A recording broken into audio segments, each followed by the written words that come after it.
So good evening and welcome to this International Center for Moral Injury webinar.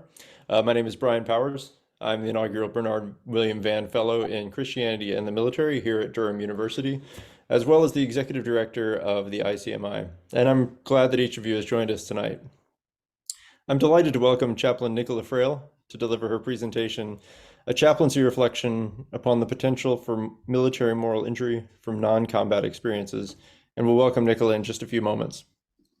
As you'll likely know, the International Center for Moral Injury is committed to producing and receiving new scholarship on moral injury, facilitating new research by building networks of academic scholars, military members, chaplains, clergy, and others with knowledge of and experience with moral injury. The ICMI seeks to create and develop resources for pastoral counselors, caregivers, churches, and faith organizations caring for morally injured individuals. Each of these things serves the center's ultimate goal of increasing an understanding of the causes and impacts of moral injury and facilitating increased care for those experiencing it. This webinar is part of our larger monthly webinar program, which seeks to fulfill at least one aspect of those larger aims through building resources for those caring for morally injured individuals. So, without further ado, let me turn to introduce our speaker for this evening. Nicola Frail currently serves as chaplain to Defense Medical Services and is a key member of the ICMI steering group. She has an MBA from the University of Denver, a Master of Divinity from San Francisco Theological Seminary, and a Master's of Theology from Cardiff University. Nicola is a Church of Scotland minister and convener of the Royal Army Chaplains Department Moral Injury Community of Interest. It's my honor to welcome Nicola and turn things over to her. Nicola, the virtual floor is yours. Thank you, Brian, and thank you for the opportunity to be in conversation with a broad audience this evening. Perhaps goes without saying, I'm speaking as a serving Army chaplain, but also here in a personal capacity. And I think Brian has already alluded to the fact that we can touch on some really quite sensitive areas when we start to talk about moral injury, and this evening is no exception to that.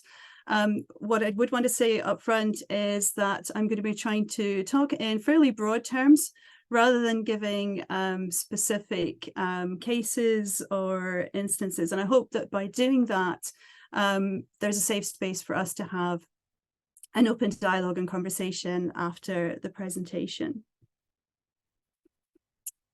So with that, early in my time as an Army chaplain, I was a reservist with a field hospital, and it was while my commanding officer and I were discussing pastoral support to returning personnel that he made this observation: everyone comes home a little singed around the edges. And there was a very specific context to that comment. It would have been around 2007 or so, when the Royal 3 Hospital at Camp Bastion was receiving one trauma case after another. And to give you an idea of the kind of numbers at that point in time, between April and October 2008, there were 1,049 patients admitted. That would have been both friendly and enemy forces, would have included civilians, children and adults, as well as those in uniform. And for many of the medical professionals who would ordinarily have been working in the NHS, the types of injuries that they would have been seeing, like blast injuries, would have been quite different from what they were used to. And in terms of British fatalities in 2007, 36 people were killed in action. Remarkably, only one, it seems, died from their wounds, 5 for other reasons, with slightly higher figures the following year, before more or less doubling in 2009. I always wondered, was it really the case that everybody in that hospital setting came home a little bit singed around the edges? Because when they returned to their reservist unit, to the unit that I was serving, after a period of leave and then reintegrating back into their civilian lives, at least on the surface, it looked as though people were doing fine. They were doing okay. And I wondered if perhaps at a later point in time, many who had worked in that hospital setting, be that medics or chaplains, perhaps were carrying hidden wounds sometime later and maybe haunted by their experiences, and yet us perhaps not being aware of it. And the reality for some who deploy to less than benign environments is that the overall experience will have been a positive one. Lasting friendships and a sense of camaraderie can be forged in the midst of adversity, where all the usual trappings of modern life are pared away. And for some, it's an opportunity to apply the knowledge and the skills and the training that have been developed over time. And so in that sense, for some, it can be professionally rewarding. And I saw this several years later when I was deployed to Kabul in Afghanistan. There was a mass casualty incident at the Afghan National Officer Academy at Karga on the outskirts of Kabul. It was what we would call an insider attack. So an Afghan soldier opened fire on a group of visiting military personnel that included the general who you see in the picture there, and a German brigadier general. There were a number of different casualties, and a number of people were medevaced. The nearest medical facility was pretty much right there at Camp Karga. This is where the British, Australian, and other nations' mentors and training teams were located. And it was just a Role 1 medical treatment facility, which means that in practice, it was more like a primary healthcare facility. There was no surgical capability, but it just so happened that the team was in the middle of its handover takeover. And so that meant that there were twice the number of personnel that ordinarily would have been in place. So if you think about it, twice the number of doctors, twice the number of nurses and other clinicians, and that made all the difference. The day after the attack, I was able to get out to Camp Karga from a different part of Kabul. And in the conversations that followed in the days and time afterwards, I didn't pick up on any distress from those that were involved in the immediate aftermath. In fact, it was really quite the opposite.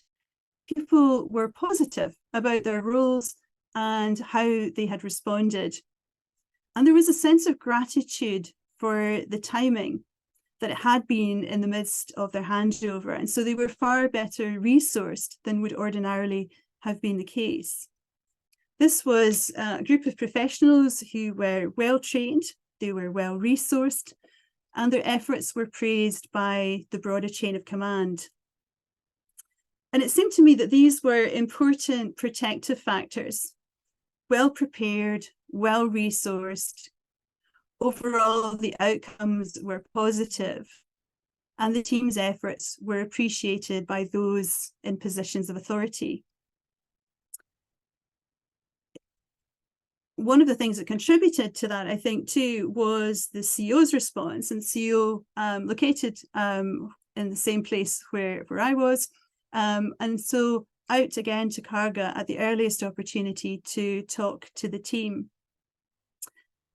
But what happens when the reality on the ground is not what you're expecting, even after what has been pretty thorough mission-specific training? In 2017, I deployed to South Sudan with the UK Engineering Group Task Force as part of the United Nations mission in South Sudan. South Sudan is the world's youngest country, and it became independent in July 2011. Very different from the cultural context that most of us will come from. It is tribal, and it is a country that has seen years of civil war. And as a result of that, there is massive internal displacement of people, with refugees fleeing to other neighboring countries. This is also a country that has a history of human rights issues, and a couple that I mentioned there, of child marriage and child soldiers. So in that setting, the United Nations mission, its mandate, if you will, was threefold. So firstly, to protect civilians, secondly, to monitor human rights, and thirdly, to support the implementation of what was known at the time as the Cessation of Hostilities Agreement. And the UK, for its part, was a really small player in this, as you can see from the numbers of troops from other countries, and perhaps distinctively not other European countries. So the UK's contingent making up around 3% or so. This was a contingent of engineers. There were personnel who were deployed from a field hospital, and there was an infantry company there to provide force protection. And we were split across 3 different locations, 2 in the north of the country and a small contingent in the capital city, Juba, to the south. That small group in the south, enabling people to come in and out of country, dealing with things like post, and then the majority of people in the north, either at Bentiu or at Malakal, 2 locations that you couldn't get to by road. It was a case of getting from A to B or to C, either by helicopter or by plane. Bentiu and Malakal were and still are home to United Nations protection of civilian camps. The largest in the country is at Bentiu, around about 114,000 people at the time that I was there. A smaller but still very significant number in Malakal, around 24,000, with people living in very basic conditions. So as you can see here, essentially these were simple corrugated metal structures with basic communal toilet blocks and standpipes by the roadside for water. At Bentiu, the larger of these 2 locations, there was something of a buffer zone, whereas at Malakal, it was quite different. The camp joined a road that literally cut through the POC camp. And anybody who was on guard, so either at the gate or at the sangars, the watchtowers, if you will, overlooking that road, would observe the everyday pattern of life. Boys going out and about, women carrying firewood, and perhaps the occasional UN vehicle. The main effort for us was the preparatory work for a level 2 hospital at Bentiu, and you can see the structure in place, the drashed, essentially tented hospital that was in place at the time, and the preparatory work underneath that was being undertaken by the engineers, and various other tasks as well. And these were intended to improve the infrastructure to better enable the humanitarians in situ to provide support at the point of need. So as a chaplain, my primary concern was the pastoral issues that arose during my time there. And you can see some of those on the slide in front of you. One of the difficulties was getting in and out of country, getting between the different locations, and that made it quite challenging when it came to compassionate cases. Ordinarily, in some circumstances, we would try to get people back home quickly. That was, in a sense, fairly predictable given the circumstances, but what I had not anticipated was that the single biggest pastoral issue by far would be animal abuse, and that I would be writing a point brief to the CEO, giving her around 10 examples of the situations or the kinds of situations that people had brought to me. And time and again, people spoke to me about the things that they had seen. And those conversations happened in all three of the locations. But there was a particular issue at Malakal, where I was based most of the time, and that was primary age schoolboys abusing puppies and dogs. And it was the junior soldiers, the infantry soldiers who were on guard or manning the sangers, who were the ones that were observing this. It wasn't the engineers. And in the moment, there was absolutely nothing that they could do to put a stop to it. And I could not imagine that they would have stood by and not intervened if they saw a dog being abused on a street back home in England. And so this question came up: is there nothing that you can do, Padre? By that point, I was concerned about the impact of the animal abuses on these junior soldiers. Some of them were animal lovers, some of them had their own dog at home, and the juxtaposition was not lost on them. I raised this with a senior NCO whose response was, they just need to suck it up. And up to a point, he was right. They had a job to do in protecting the camp, and they did need to get on and be able to do exactly that. You could see up to a point where he was coming from, because at that time, almost anyone who was a senior or NCO in infantry would have had the experience of being on at least one op-HERIC tour, if not multiple ones.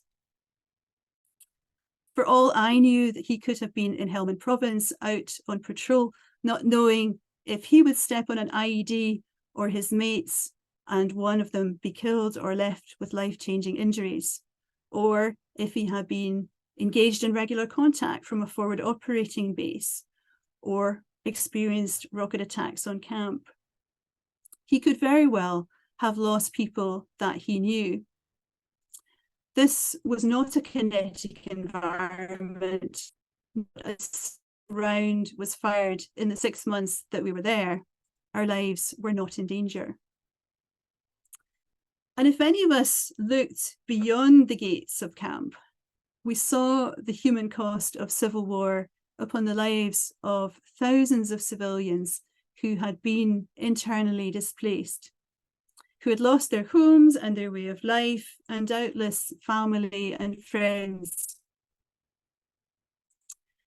And through the women of the churches that I came to know, I heard about their everyday concerns, the effect of their limited diet upon the health of their children, their concerns about their personal safety when they went out of camp to collect firewood. These were all areas of concern to the UN, which had a particular interest in the situation facing women and children. The UN was and is committed to the prevention of all forms of violence that children might be exposed to. I've used a socio-ecological model to try to illustrate the multiple layers of violence that children could potentially be exposed to that could affect their psychosocial development.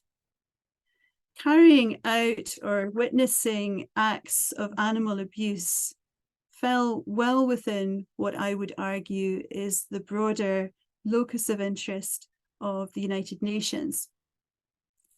And this related to larger systemic issues that have something to say to us about how life is valued or not valued.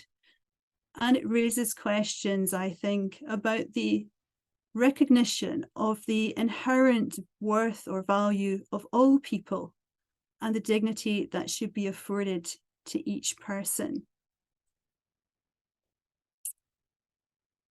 At Malakal, the UN's key stakeholders were local UN workers whose views carried much less weight than their line manager, who was the UN's local head of office. What you can see in front of you is a messy web of connections between people located either in the POC camp or in the UN camp or the British one. Our junior soldiers here weren't particularly well connected. And for the most part, you can see they were in conversation with others within the British contingent, with those in environmental health, with the chain of command, and with me.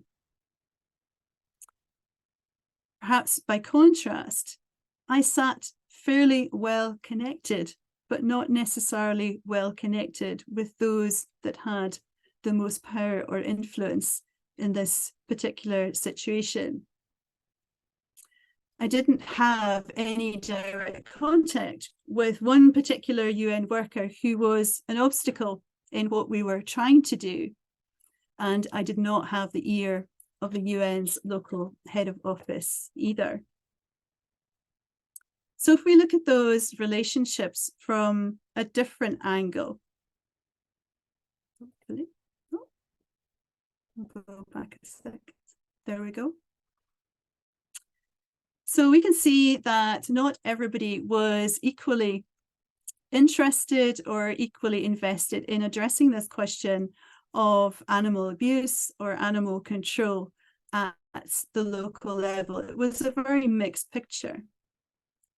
There was nobody that I could identify that had a high level of power and interest in this situation to effect change. Plenty of people who, like me, were interested, but couldn't necessarily wield a great deal of power or influence.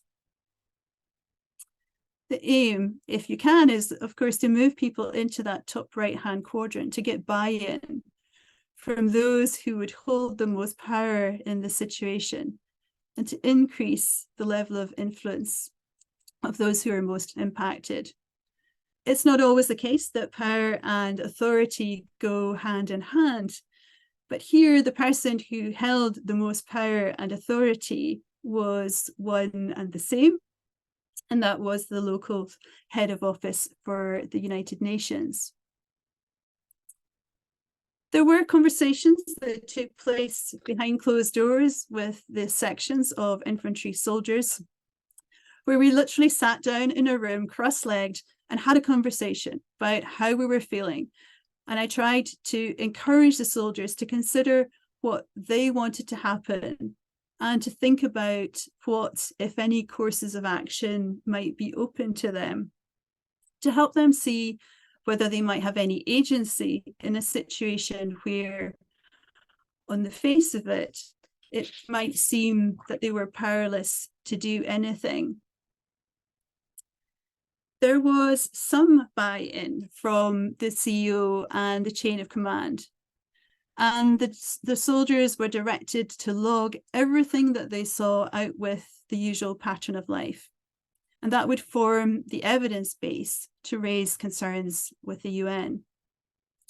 That was entirely reactive. And I took the view that we also needed to be proactive, to try to do what we could to try and address the problem at grassroots level.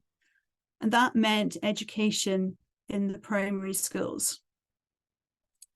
A member of the environmental health team and I started discussions with the local UN officers, with third sector representatives who were connected with the schools, and they were receptive.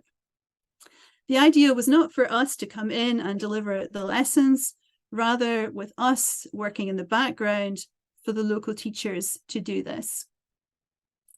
But we hit obstacles internally within the UN. We ran out of time, and it's fair to say that nothing got off the ground. And it seemed to me that that was a missed opportunity. These were boys who had seen years of conflict, who were very likely traumatized along with their caregivers, who were being raised in a patriarchal society that has high rates of domestic violence and sexual violence against girls and women. All of these were areas of concern to the UN. And my own concern was that the animal abuse would be a stepping stone to other acts of violence later in life. There was also the question of animal control. And I was disappointed at the absence of a humane animal control policy by UNMISS. This stood in complete contrast to UNIFIL, the United Nations mission in Lebanon, where such a policy existed. That's to say TNR, trap, neuter, release, to control the stray animal population and to minimize the risk of diseases to humans, rabies being an obvious one. When I returned home from South Sudan, I was in the final stages of writing my dissertation on moral injury. And at that time, I felt a deep sense of what I described as moral grief. And that centered first and foremost on the belief that there had been a missed opportunity to do something in some small way that just might have helped to curtail ever increasing acts of violence in the communities where these young boys were growing up. As I saw it at the time, if not later, the primary obstacle had been one or two UN employees playing politics. And whilst at the time I recognized the tremendous amount of good work that the UN does, I also thought that institutionally they were failing to live up to the values that they promoted by not having a humane animal control policy in place and failing to adequately address the potential ripple effect on the wider community. I had worn a blueberry. I had been under the authority of the United Nations, and for a while I wanted to disassociate myself with the UN entirely. Sadness after I returned home gave way to disgust and to rage.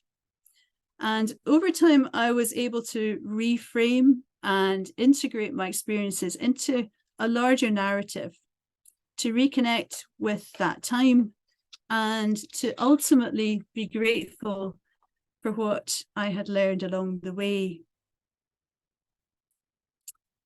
I share this to illustrate the potential for moral distress and moral injury in operational environments that, on the face of it, really do look benign, and all the more so when we compare them to other contexts that our personnel might find themselves in, where there is a significant risk of death or injury, where people are dealing with the living and the dead, and where moral decisions have life and death consequences.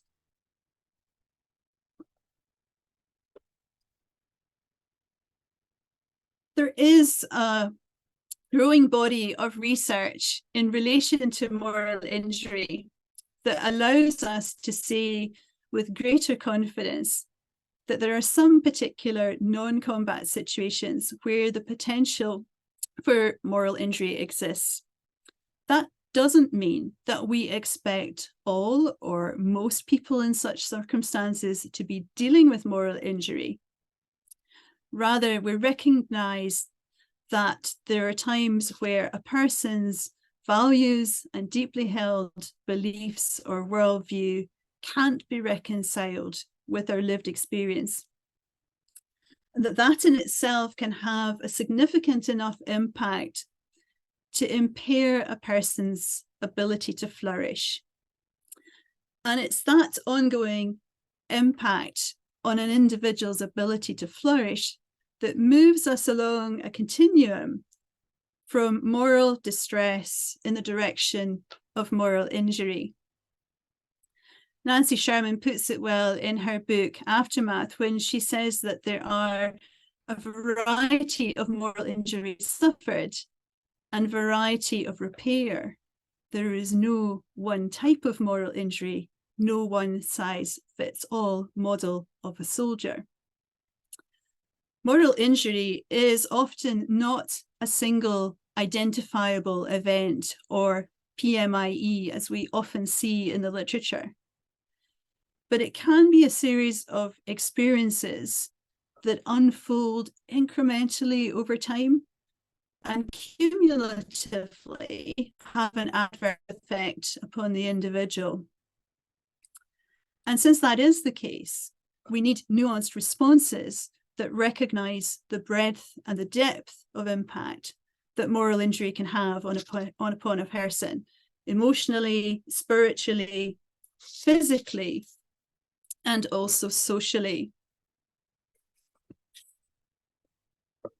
When we are considering military moral injury, we're not only thinking of the personal values that a person is unable to reconcile with their lived experience, but also institutional and societal ones.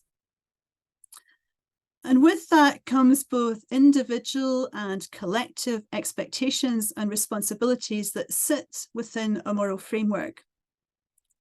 In the Army context, we have what we call our sea drills that you can see in front of you, the British Army's core values. And those are instilled in new recruits, both soldiers and officers in our phase 1 training establishments.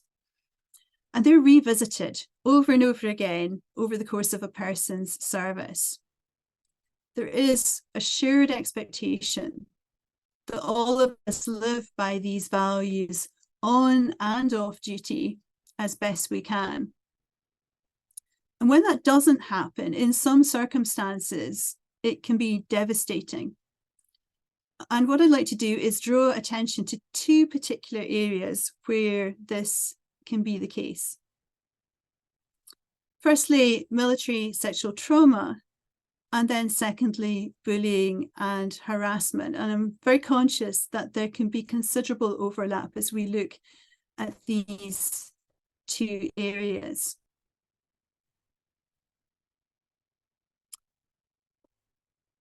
The VA, the US Department of Veterans Affairs, uses the term military sexual trauma to refer to sexual assault or to threatening sexual harassment experienced during military service.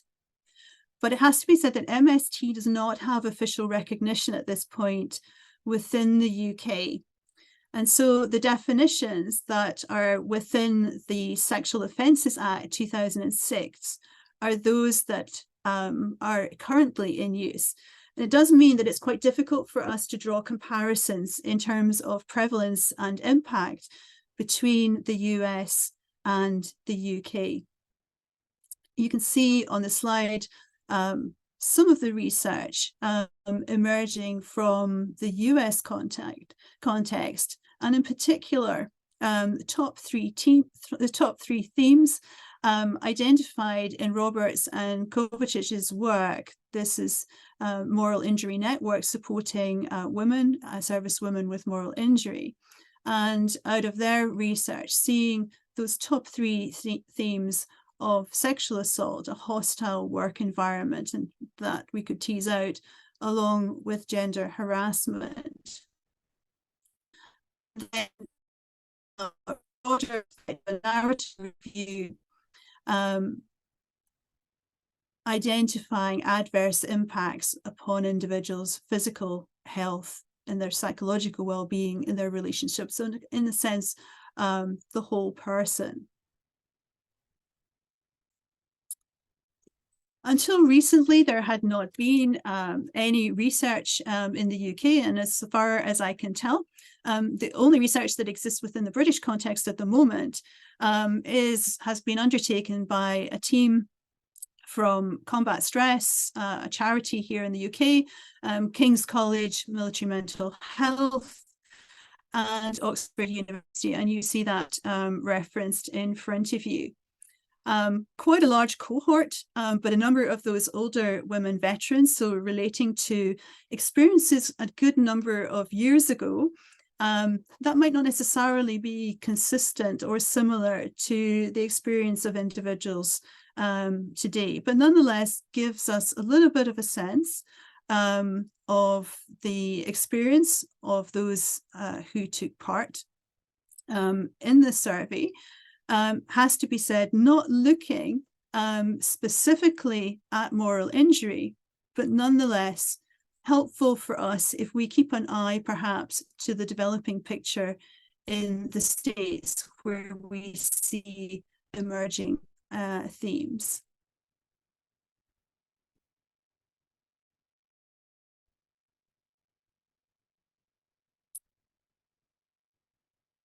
Both military sexual trauma and also bullying and harassment could be thought of as a kind of insider attack. In a sense, it's the enemy within.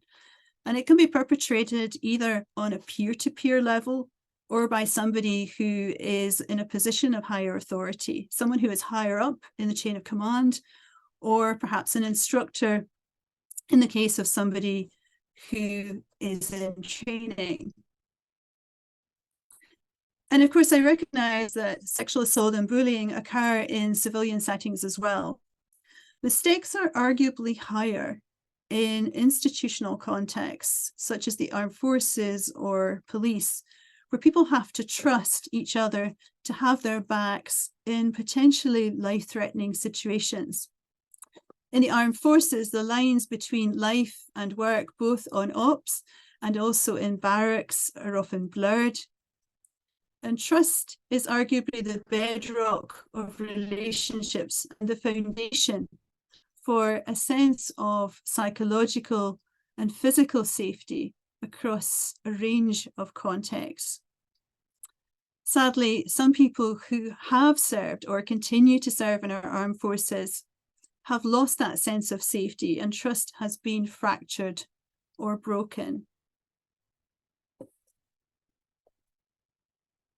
In July this year, the Etherton report was released. This was a government review led by Lord Etherton into the experience of LGBT people who served in the armed forces between 1967 and 2000, when there was a ban on serving as a homosexual. There were many who had been committed to a career in the armed forces that were forced to leave. Some were stripped of their medals and their pensions, and the impact on some veterans has been severe and endured over decades. The review was released following a formal apology by the government. This was given by the Prime Minister and the Defence Secretary in the House of Commons. There's also a statement by the service chiefs in which they apologised to LGBT veterans who, and I quote, received unacceptable treatment from the military authorities, which was characterised by a lack of humanity and compassion. They go on to say that it does not represent what defence stands for today. And it's not just defence, but British society that has shifted. Over my time of serving, I've seen a growing recognition that including diverse voices and perspectives can have a positive impact on teams' outputs, and with that, operational effectiveness. But more fundamentally, because there's a recognition that it is the right thing to do. The Etherton report and other recent reviews shine a light on the values that we purport to hold institutionally for and on behalf of the nation, and that our serving personnel are expected to embody both on and off duty. My hope would be that for those morally injured, that the apologies that they have received can contribute towards moral repair or healing. The apologies are not a quick or simple cure for the soul, but perhaps they can be a balm to soothe the moral pain that people embody. These apologies have been a really long time coming. And in that long time, there was enduring moral distress and pain carried by some of our veterans. And it's reasonable to ask, I think, what difference it might have made if these apologies had been received years earlier.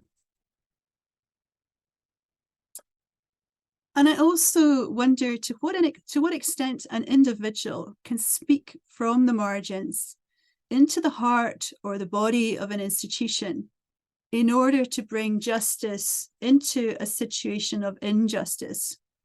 To hear an apology from a representative of the institution.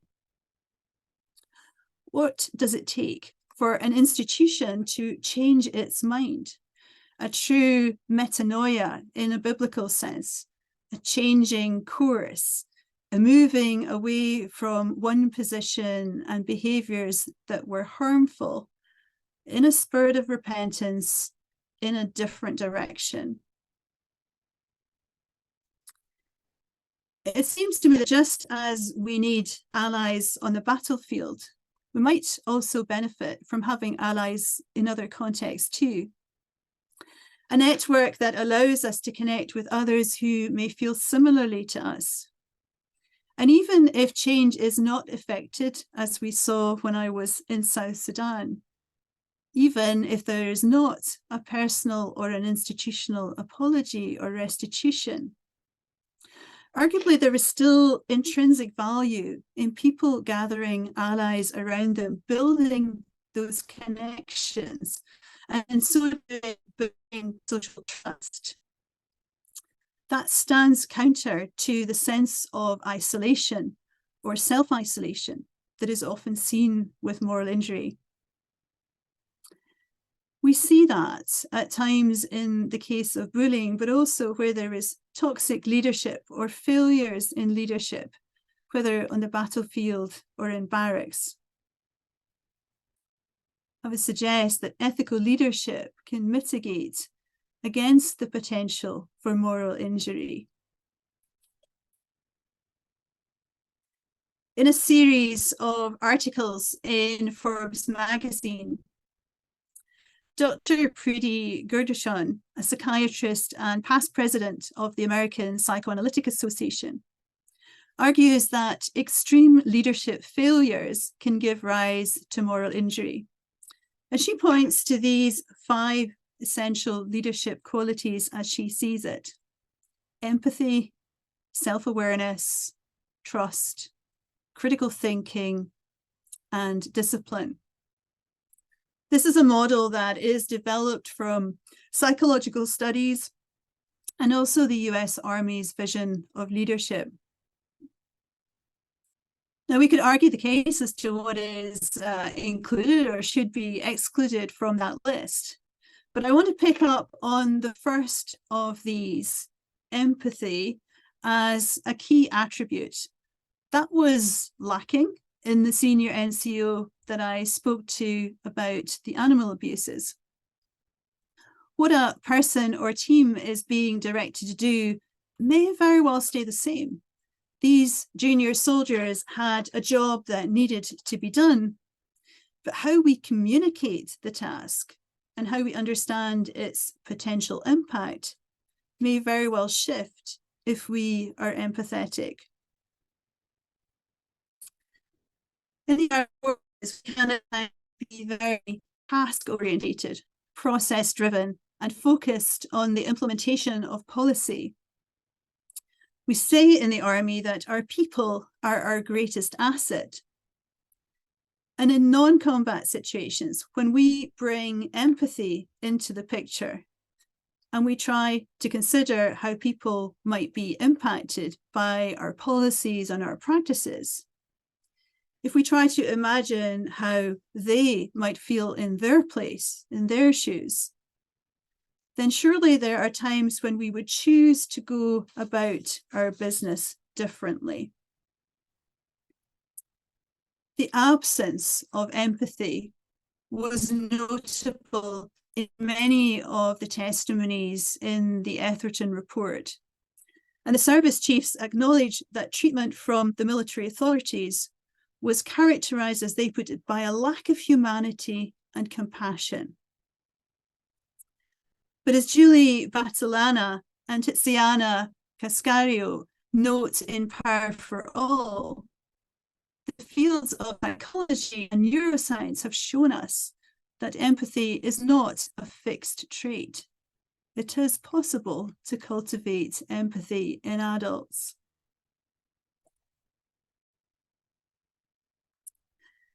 People generally like to think of themselves as fundamentally good and decent, and tend to want to surround themselves with others who are basically good or decent human beings. In a military context, we often hear that we are held to a higher standard than civil society because of the remit of the armed forces. That's to say, to protect the nation's interests, to prevent conflict, to deal with disaster, and critically, where necessary, to fight the nation's enemies.